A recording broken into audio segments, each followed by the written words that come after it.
120 million Africans kidnapped from their homes. Approximately 500,000 were brought to America.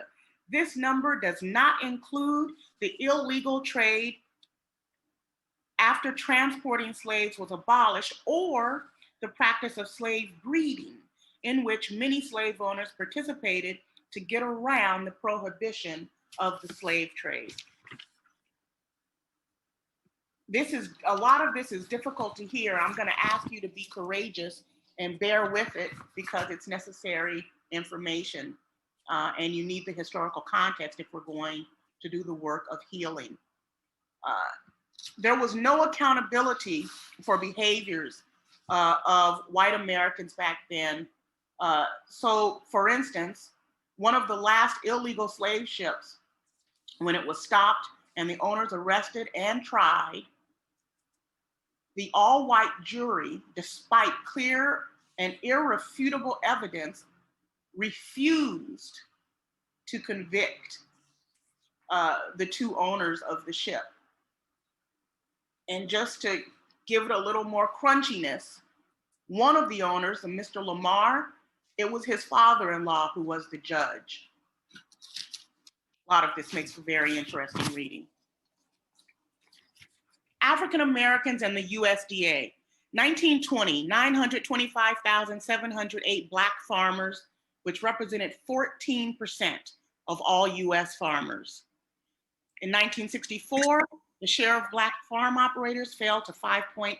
In 1965, the US Commission on Civil Rights found that the USDA failed to provide Black farmers with loans and conservation payments. 1968, that same commission found that Black farmers continued to face discrimination when seeking farm loans and assistance. 1981, USDA report notes that Black and minority farmers are disproportionately represented in poverty groups and that their types of farms have less access to needed credit. In 82, Black farmers fell to 2%.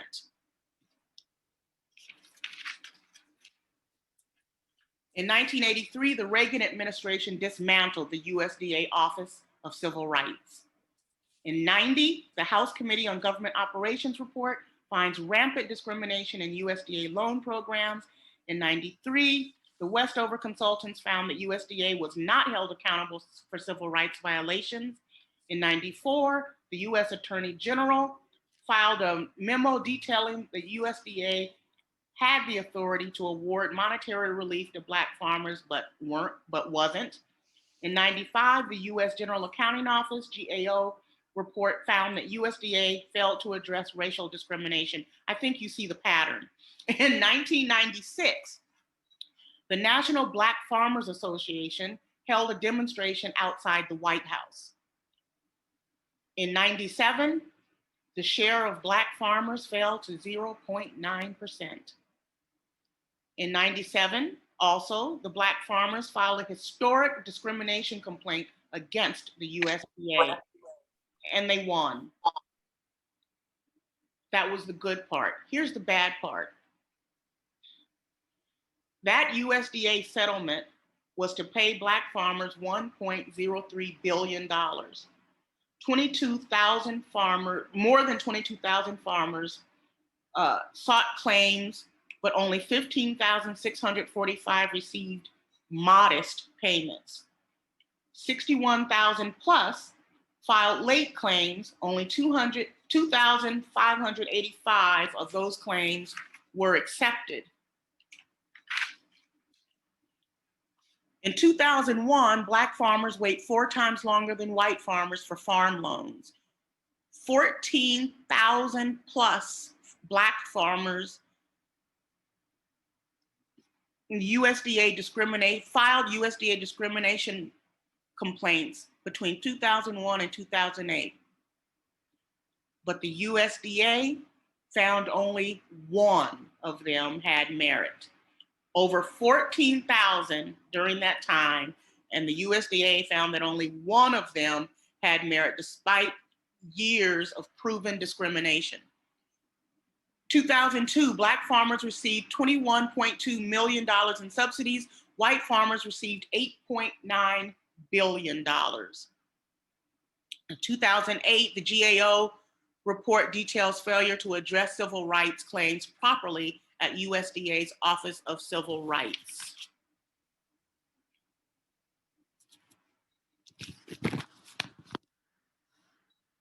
The loophole in the 13th Amendment in the abolishment of slavery is that it doesn't really abolish slavery. It says it abolishes it, but it makes conditions. For instance, if you are stopped, arrested, tried, and found righteously guilty, then you could be resold into slavery. You can be imprisoned and put on a chain gang. What that looks like in today's terms is the industrial prison complex, where there are private prisons and they're putting those prisoners to work, making little to no money for their labor. The South grew the crops, predominantly cotton and tobacco, with enslaved Africans as labor. The North and East participated in slavery and the selling of what the slaves produced.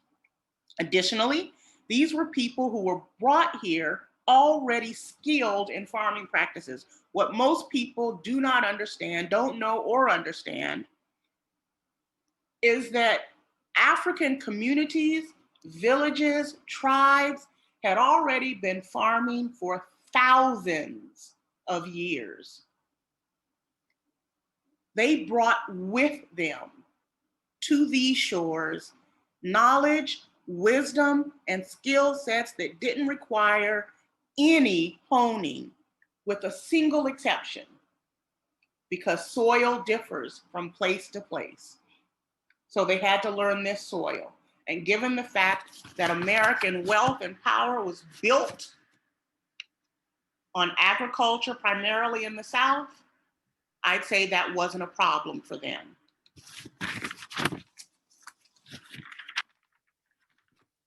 American wealth, power, and influence. America sold and traded goods produced by slave labor and built its wealth, power, and influence on the backs of those slaves. The founders, and I say founders because we all know that they weren't the first ones here, then crafted documents that defined them as 3/5 human for political convenience, and designed a nation purposely that was not only built on a foundation of racial oppression, but crafted to support that oppression and marginalization through systemic and brutal practices, policies, and laws. African American contributions to agriculture and food industries, production and retail, bringing it home to co-ops and in particular food co-ops. And I'm doing this piece also because you hear all of this bad stuff, and it's important, very important for white America to recognize, understand, and appreciate the sheer brilliance of the survival and thriving of African America, because that's precisely what has happened, and to understand that much of what white America takes credit for, and in some cases, European folk, was actually started here by people who looked like me. So let's just go through this list. 1969, community land trusts, community-based and cooperatives. That was started by Charles and Shirley Sherrod. You remember Shirley Sherrod of the Obama administration fame. I love sassy. They founded New Communities, Inc. You should look that up. Community-supported agriculture, we call them CSAs now. They are generally attributed to two white men who in 1986. In fact, They popularized rather than created the term. The actual founder of the movement was Booker T. Whatley, a Black horticulturalist, author, and Tuskegee University professor, who in the 60s and 70s promoted the success of small farms by advocating for pick your own farms and launching clientele membership clubs, through which members paid a recurring fee to receive a portion of the farmer's harvest, which A, helped the farmers plan production, and B, guaranteed a market for their products, long before 1986. George Washington Carver of peanut fame, I don't know if many of you know of him. If you don't, you should, so look him up. But I'm about to tell you a little bit about him. George Washington Carver was also a Tuskegee University faculty member, and his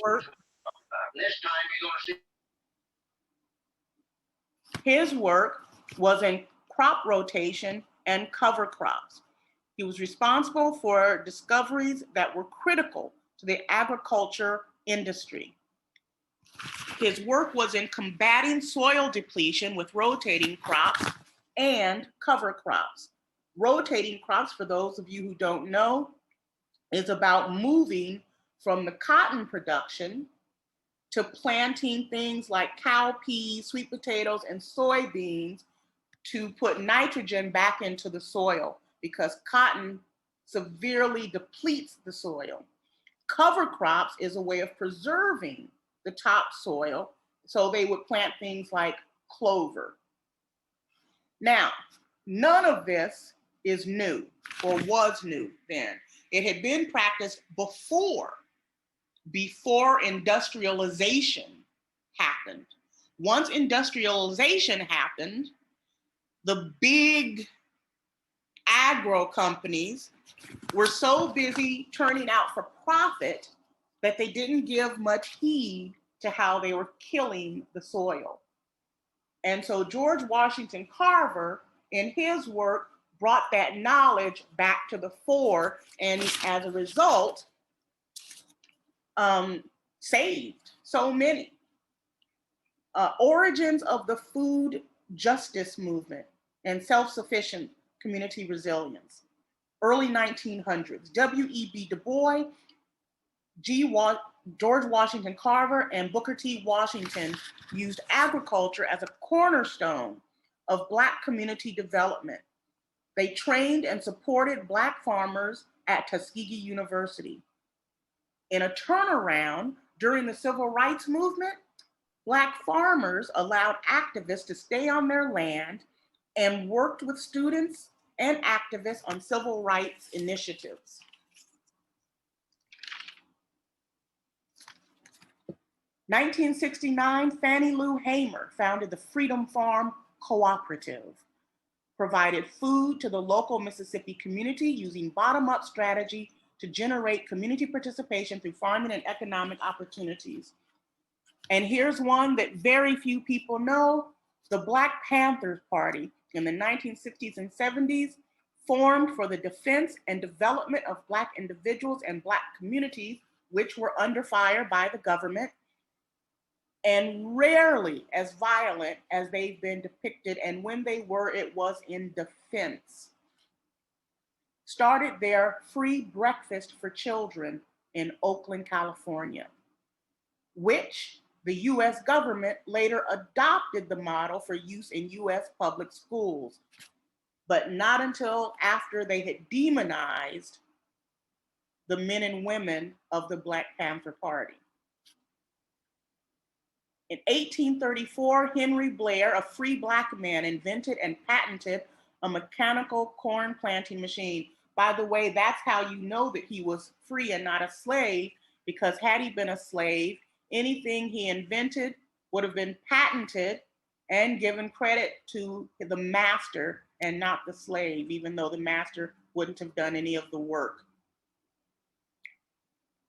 In 1834, in 1836, Blair invented and patented a cotton planting machine, Both machines enabled a more efficient and so more productive sowing of seeds, thus higher crop yields. In the 1930s, and this is one that everyone should be paying attention to, Frederick McKinley Jones pioneered the refrigerated truck. It revolutionized food transport.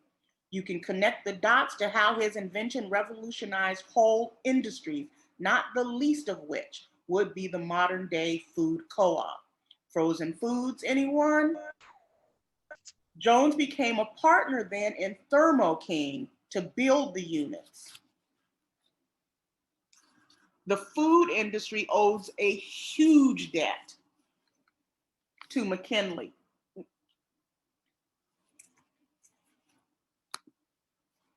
Oppression, marginalization, and destruction, encouraging white awareness. This is important because as I began this and I talked about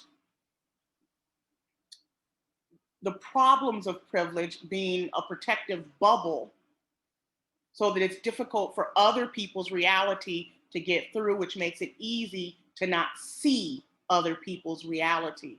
And one of the reasons that protective bubble of privilege is so thick and so capable is because it's like the story, the fable you hear about when the lion is able to write the history books. The history books, the textbooks are full of the narrative of white America as conquerors, as inventors, as owners.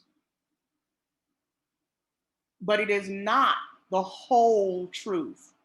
As we know, and can be proved, the wealth and power of this country was built based on, well, on the backs of slaves. Let's just tell it like it is. And that was problematic. So if we don't know the whole truth, then we can't make informed decisions about how to move forward or how to heal. And white America very much needs to be in the practice of learning the entire truth, even when it's uncomfortable. Riots and massacres against Black success. There were a lot of those, and instead of going over them, on the very last slide, I have left links for people to look at if they choose to do so. I hope you do. But they will tell the story of the many massacres that happened and which decimated African American communities and killed, murdered hundreds and hundreds of Black men, women, and children.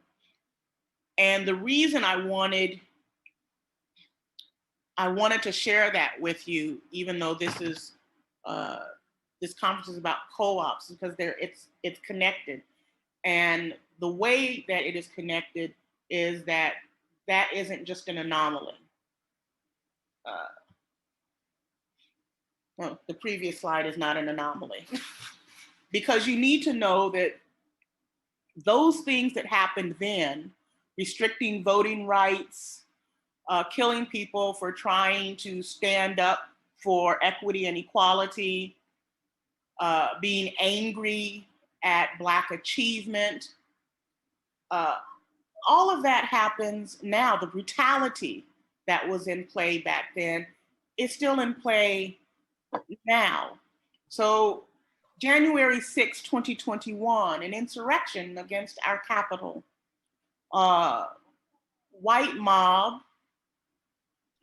carrying and planting in the Capitol building Confederate flags, hanging a noose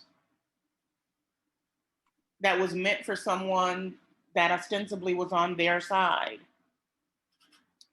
bringing weapons. Lives were lost that day. Many were hurt, and if people had not made it to safe spaces, as we hear accounts, some of the insurrectionists were in fact planning to take the lives of some of those people. So this is very much alive and well today. Laws restricting voting rights have been passed in 11 states and counting since Trump lost the election.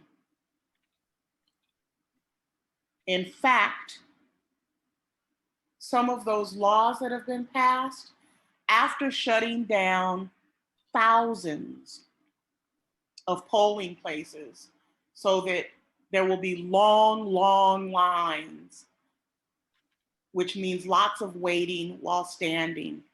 They have passed a law that makes it illegal to give someone a bottle of water for relief, to bring them a chair, to sit down, to bring them something to eat. They've passed a law to make that illegal so that if you do it, you can be arrested and tried. Insanity in action. And of course, the vast majority of those polling places are in areas that have a majority of Black bodies. There is incontrovertible evidence of police violence against African Americans. There's the school to prison pipeline, and the vast majority, and an unbelievably large percentage of the people who are stopped, frisked, coerced into confessions, false confessions, who are sentenced longer for lesser crimes, when their white counterparts either get away with it or get less time, that all happens. And don't forget that until very recently, for a lot of these crimes, you lost your right to vote. So even when you got out of prison, you couldn't vote. And then let's remember what happens when people get out of prison anyway. People don't want to deal with them. They don't want to hire them. They don't want to rent apartments to them or sell homes to them. It makes for a very difficult existence, and you have a higher rate of returning to prison for something that you may not have done, or you may have been smoking a joint. That has actually happened. People have gotten dozens of years for having a joint on them. Something that we're now making legal, and white business people are profiting from.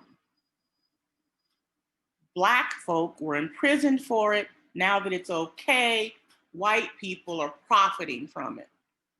There's COVID-19 in African America.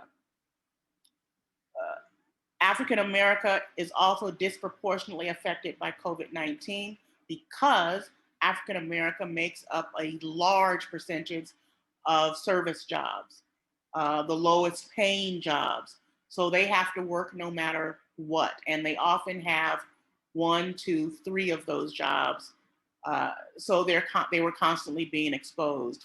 There's redlining, which is political and community oriented in terms of real estate. Redlining means that you create the kind of voting districts that you need to get reelected. As Trump said, if Republicans didn't engage in the practices they did, they wouldn't get elected to office. In housing communities, it means that there are discriminatory rules and practices in place that stop Black people from being able to get good homes, if any homes, and it stops them from being able to build wealth. The business case for inclusion, quote, the business case for inclusion and diversity, IND, is stronger than ever. For diverse companies, the likelihood of outperforming industry peers on profitability has increased over time, while the penalties are getting steeper for those lacking diversity. From Diversity Wins, How Inclusion Matters, a McKinsey & Company report, May 2020. This is a blurry photo of Black co-operators in a community garden.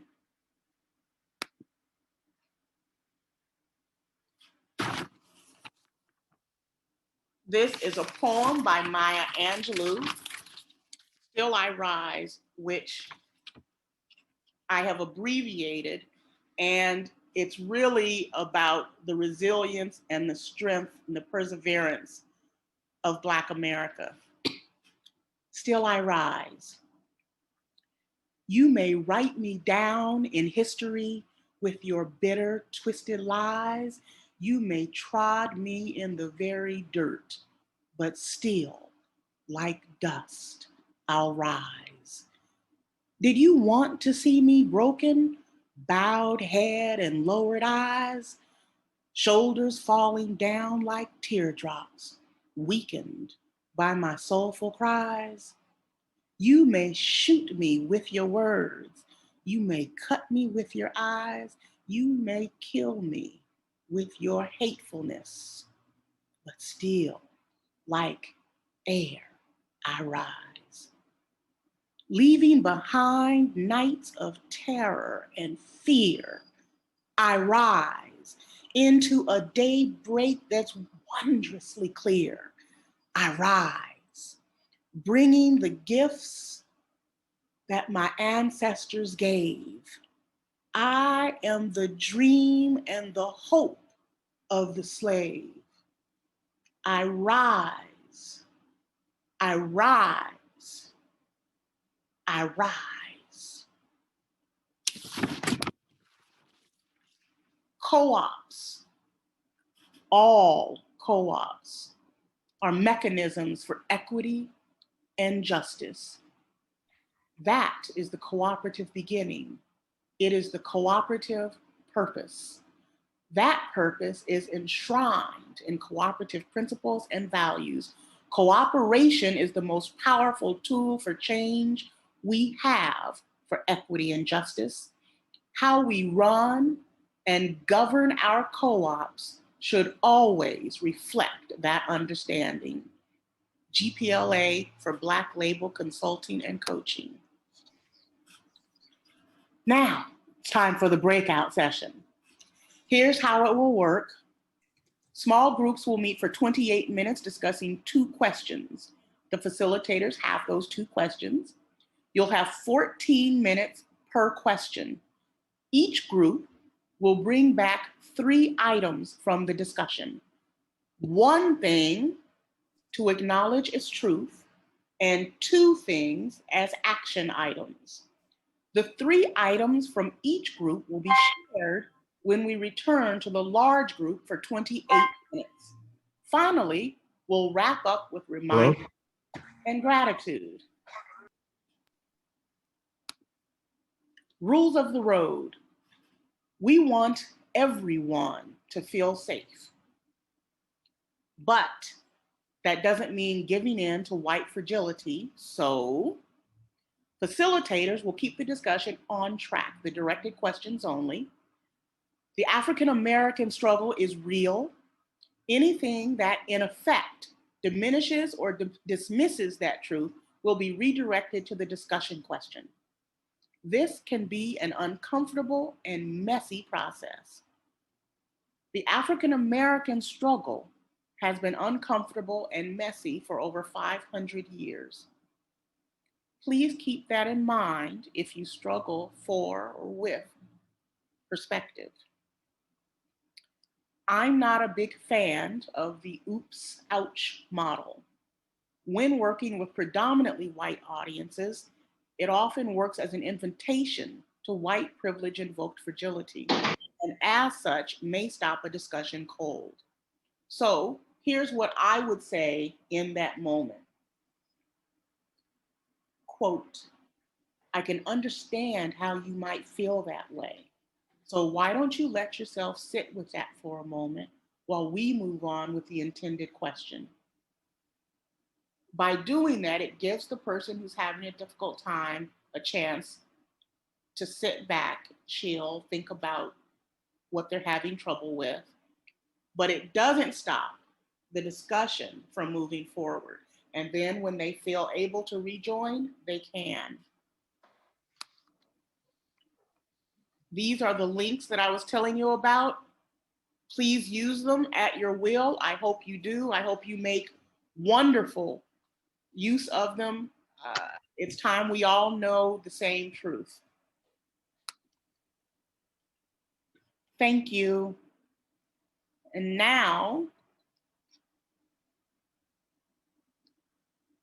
let's move in to our breakout rooms. You ready? Meeting. Yeah. Yeah. You can do that, right? People can just They can send you a note saying they want to set a meeting. Yep. Okay, so you guys can do that.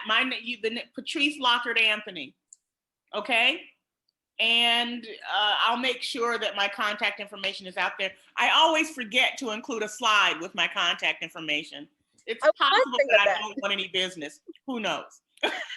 You can put your name instead of host. You could rename your screen there. That might help. I could, but it won't give you contact information. So no, but at least we know how to spell your name right. I'll take care of putting that in the chat while Patrice leads the conversation. Thank you. Okay, great. So here we are all together. How'd you guys do? Good. Okay, we're going to lead off with the folks from Jacqueline. Switch the Lockert and the Anthony.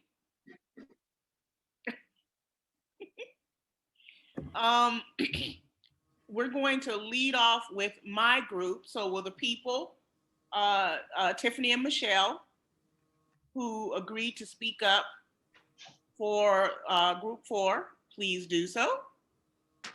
Remember, it's one item that we've decided to acknowledge, and 2 items that we're going to take on as action items. Hi, everyone. Go first. Sure. Hi, everybody. Joining you from Kodiak, Alaska. In our breakout group, we talked about just acknowledging what's happening with minority struggles in your community, whether it is Black Lives Matter or other groups. Here in Kodiak, it's more the Indigenous population, and we work to always recognize them publicly in some of our social posts, as well as in our meetings with representation on our board, and making sure that our native growers and our native fishermen know that they are very welcome and encouraged to engage with the co-op and be part of the co-op to whatever extent they want to be. Okay, Michelle. Hi, everyone. The action items to take home and to take action on that we talked about. One is positioning Black brilliance in our leadership and other BIPOC and POC leadership. And our second related action item is to tell the stories and the histories of BIPOC brilliance, of Black brilliance in our social media and in our newsletters and in other communications with our ownership. Okay. Alexis, your group? Yeah, and I'm going to be the one who's going to be speaking out for our group. As far as the truth, knowledge and words alone don't create change. We have to take action. And for the action items, basically talking around accessible membership in our membership drives and beyond, whether that be reduced memberships or the concept of solidarity memberships, where people who are self-identified as low income or BIPOC receive a $0 equity membership to make it really accessible. The second was developing trusting community partnerships with local nonprofits, businesses, and in particular, women-owned and BIPOC-owned businesses and farmers in order to build opportunities to engage. Wonderful. Jacqueline? I did not manage our time well. This is on me, not my group. I don't know if anyone in our group has anything that they feel that they can share from what we discussed. Otherwise, I will take my stab at it. They're like, no, this is on you. You didn't manage the time. All right. So one truth that kind of came out at the end, Elizabeth, I don't know if she's still here, that said the barrier is not just the invitation to participate or to listen. The barriers are also very often economic and the ability to have time to organize with you. And how are we going to address that? Yeah. So that was a really important truth that I thought Elizabeth brought forward. And then action items, we started to discuss. Someone, I think, I forget which one of you it was, really brought forward that Lindsay, actually, the experience of their co-op, it is predominantly a Black board, it's predominantly Black community, more of their owners are white.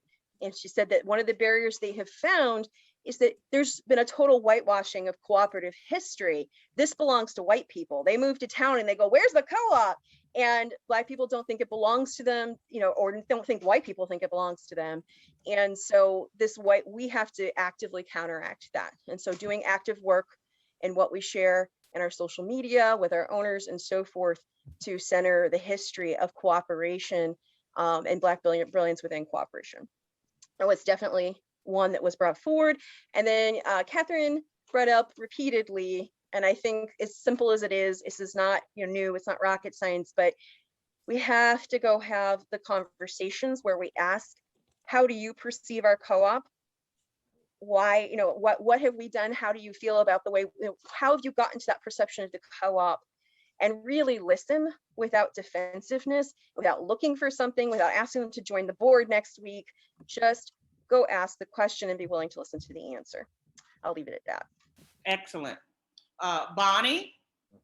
I'm going to pass it to Linda, who is our record keeper speaker. Okay.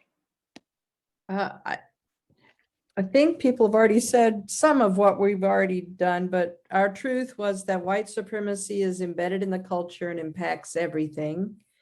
And our actions are modify ends to include diversity, equity, and inclusion language and move it to governance and leadership policies and procedures as well, so that everything goes through that lens. And then communicate and model the lessons found in Black history of cooperatives and engage in difficult conversations. Excellent. Excellent.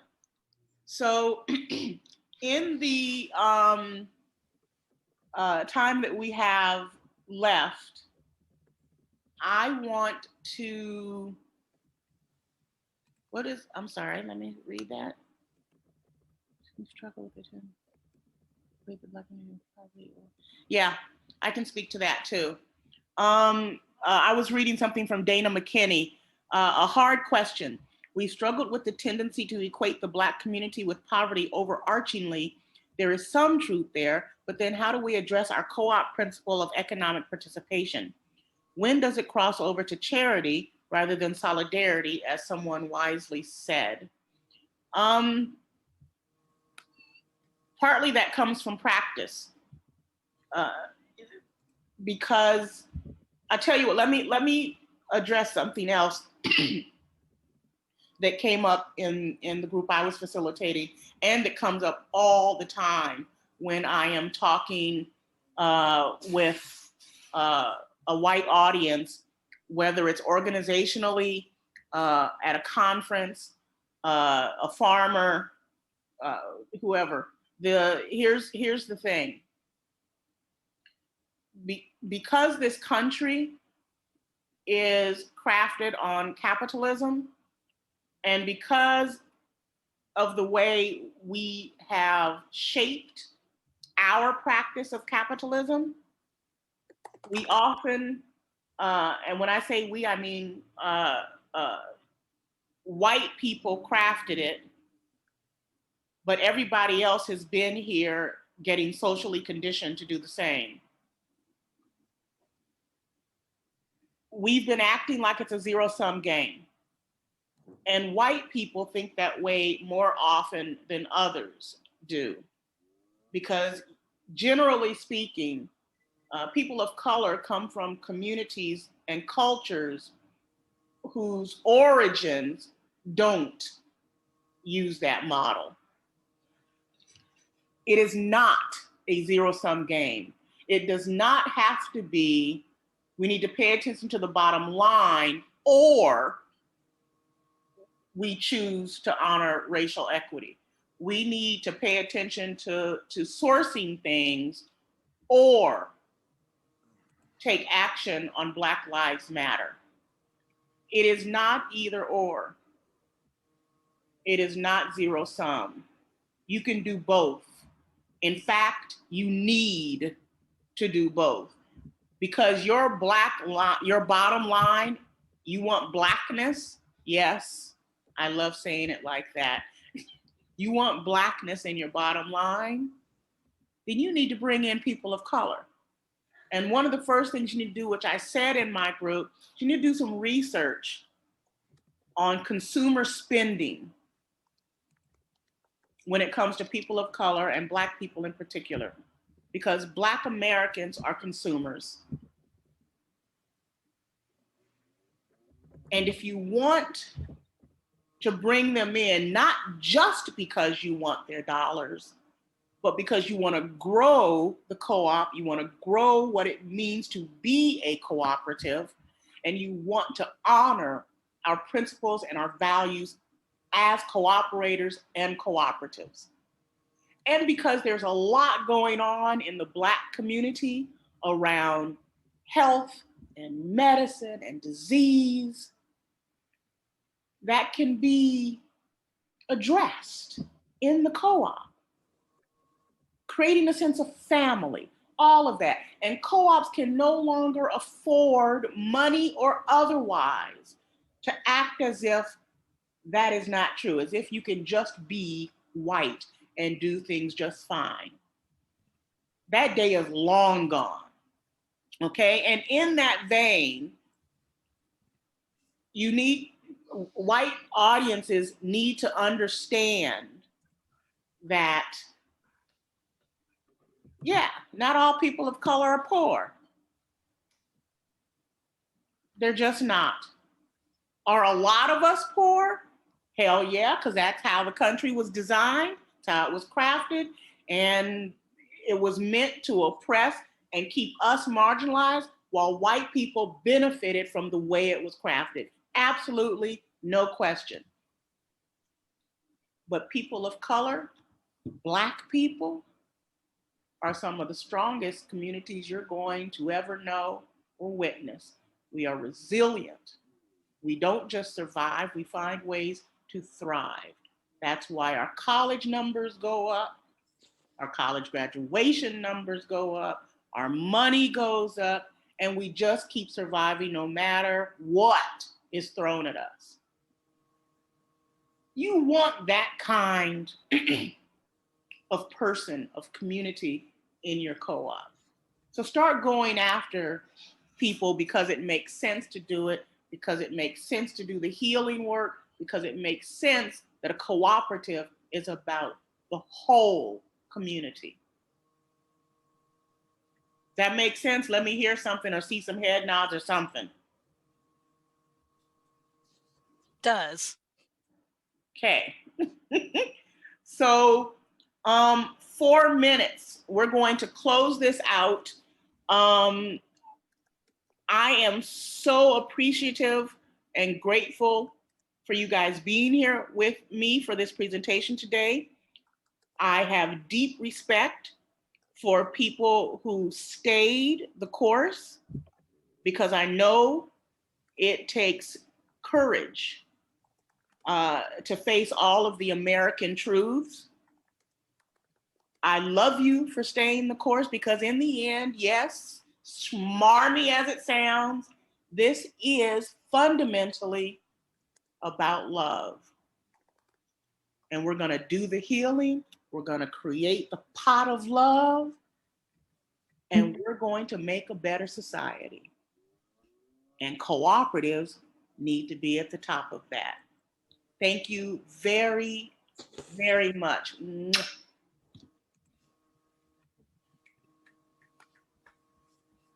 Y'all are fabulous. Other people are laughing. Oh, there it goes. Was that Stuart? Thanks, Patrice. Thank you. Thanks, Patrice.